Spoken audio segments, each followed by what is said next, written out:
कीर्ति ने पढ़ाई में इंजीनियरिंग की पढ़ाई की हुई थी। जब कीर्ति 8 साल की थी तभी उसके पिता का साया उसके सर से हट गया था।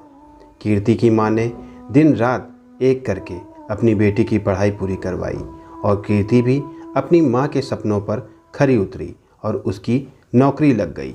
आज उसका ऑफिस में पहला दिन था। कीर्ति अपनी माँ से कह रही थी कि माँ, मुझे जल्दी से नाश्ता दे दीजिए, आज मेरा ऑफिस में पहला दिन है, मैं पहले ही दिन लेट नहीं पहुँचना चाहती। आप ऐसा करो, आप एक रोल बनाकर दे दो, रोटी और सब्जी का, मैं गाड़ी में खा लूँगी, उसने कहा।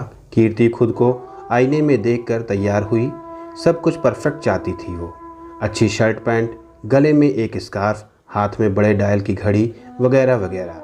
तैयार होकर कीर्ति माँ के पास पहुँची।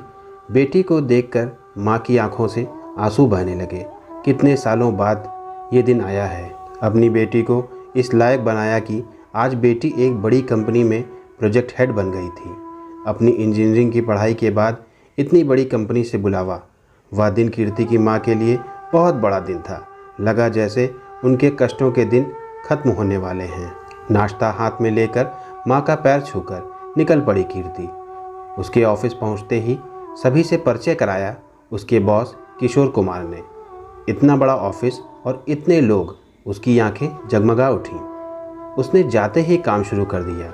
ऑफिस में सभी बहुत अच्छे लगे और ख़ासकर उसके बॉस किशोर कुमार। वह हर बात और हर काम को अच्छे से समझाते थे, कभी नाराज़ नहीं होते थे। अभी 1 ही महीना बीता था कि एक दिन किशोर कुमार ने कीर्ति को अपने केबिन में बुलाया कुछ काम के सिलसिले से, और काम की बात करते करते वह कब कीर्ति के पीछे आकर खड़ा हो गया पता ही न चला। अपने बॉस को अपने पास देखकर कीर्ति खड़ी होने लगी तो किशोर ने उसके कंधों को पकड़ते हुए बोला, बैठो बैठो कीर्ति।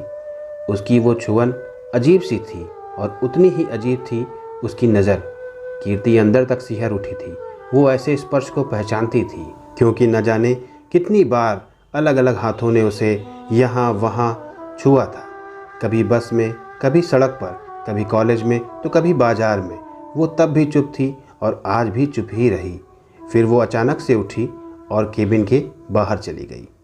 अब तो हर दिन किशोर कुमार कीर्ति को काम के बहाने रोज़ाना अपने केबिन में बुलाकर यहाँ वहाँ छूने लगा। और हद तो तब होती जब कीर्ति को छूने के बाद उसे ऐसी नज़र से देखता था जैसे कि मानो विश्व विजय करके उन्माद से मदमस्त हो रहा हो। एक रात कीर्ति की माँ ने उसे अपने पास बैठने को कहा। माँ के पैरों के पास नीचे बैठना उसे बहुत भाता था। वह बैठ गई और माँ ने उसके सर में तेल डाला और नरम उंगलियों से उसके सर की मालिश करने लगी और यूं ही पूछ बैठी, कीर्ति बेटा, कोई बात है क्या? आजकल ऑफिस से आने के बाद तुम मुरझाई मुरझाई सी रहती है। काम का प्रेशर है क्या, या कोई और बात हो तो बताना बेटा। कीर्ति की मुंदी हुई आंखों से आंसू के बूंद लुढ़क पड़े। माँ की यह बात सुनकर वह मुड़कर माँ के गोद में सर रखकर सिसकने लगी। उसका करुण रुदन सुनकर माँ घबरा गई। माँ बोली, बोल मेरे बच्चे, क्या हुआ? मैंने तुझे इतना कमज़ोर बनाया है कि तू किसी परेशानी से डर कर रोने लगे? तू तो मेरा बहादुर बच्चा है ना। तुझे मैंने अकेले अपने दम पर पाला है। तू घबरा मत, मैं तुझसे आज तेरी परेशानी नहीं सुनूंगी, चाहे वो परेशानी कितनी भी बड़ी क्यों ना हो। अगर तू मेरी बेटी है तो कल अपनी परेशानी के कारण का अंत करके आएगी। बस मैं यह जानती हूँ कि मेरी बेटी कमज़ोर नहीं हो सकती। माँ की यह बातें सुनते ही कीर्ति को जैसे उसकी शक्ति मिल गई हो। सच ही तो कहा था कि अपनी लड़ाई खुद लड़नी होगी। नौकरी जाने का डर नहीं था उसे, बल्कि अब अपने आत्मसम्मान से बढ़कर उसे कुछ नहीं चाहिए था। अपने अस्तित्व की रक्षा उसे अब खुद ही करनी होगी। अगले दिन कीर्ति ऑफिस पहुंची और सारा काम सुकून से निपटाया। आज उसकी चाल में ही आत्मविश्वास था। सभी को ऑफिस में वह कुछ बदली बदली सी लग रही थी। नेहा ने पूछ ही लिया, क्या बात है कीर्ति, आज तो गजब की खिली खिली लग रही हो, कहीं किसी से प्यार तो नहीं हो गया?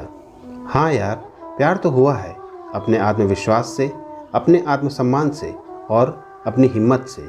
कल माँ ने एक पाठ पढ़ाया, उसके बाद जीवन के प्रति, खुद के प्रति और लोगों के प्रति मेरे देखने का नज़रिया ही बदल गया। मुस्कुराती हुई कीर्ति बोलती चली गई और नेहा सुनती चली गई। तभी दफ्तर का चपरासी आकर बोलता है, साहब आपको बुला रहे हैं। कीर्ति अपने केबिन से निकलकर बॉस के केबिन की तरफ बढ़ी। आज उसे कोई डर नहीं था। आज उसे उस छुअन का कोई भय नहीं था जिससे उसका रोम रोम सिहर उठता था। कीर्ति केबिन में पहुंचकर सामने बैठे बॉस की आंखों में आंखें डालकर बात करने लगी। अब उसकी पलकें तक नहीं झुकी थीं।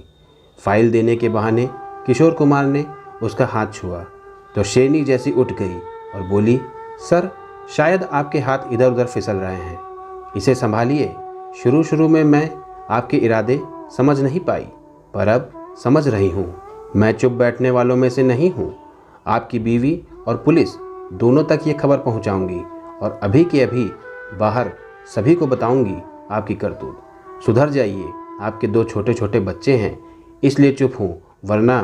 कीर्ति का यह रौद्र रूप देखकर किशोर कुमार घबरा गया और पसीना पोंछता हुआ सॉरी बोलकर ऑफिस से निकल गया।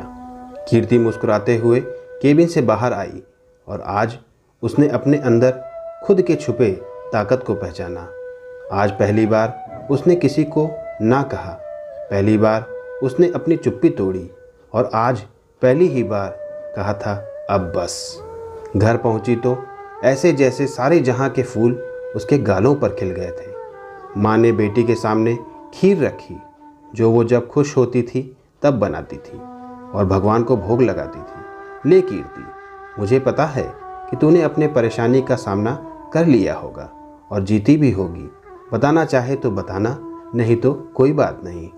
कीर्ति ने माँ को सारी बात बता दी और माँ के गले लग गई। माँ, आपने मुझे एक और जीवन दिया है। आज मैंने अपने अंदर की शक्ति को पहचाना है, जाना है कि किसे कब कहाँ क्या कहना है। बस अब बहुत हुआ। तो दोस्तों, यह थी हमारी आज की कहानी। आपको कैसी लगी और आपका क्या विचार है, हमें कमेंट में ज़रूर बताएं। वीडियो को लाइक करना बिल्कुल ना भूलें और ऐसी ही मनोरंजक कहानियों के लिए चैनल को सब्सक्राइब कर लें और पास में दी गई बेल आइकन को प्रेस करके उसको ऑल पर सेट कर लें ताकि मेरी आने वाली सभी मनोरंजक कहानियों के नोटिफिकेशंस सबसे पहले आप तक पहुंच सके। मिलता हूं फिर अगली कहानी के साथ, तब तक के लिए धन्यवाद।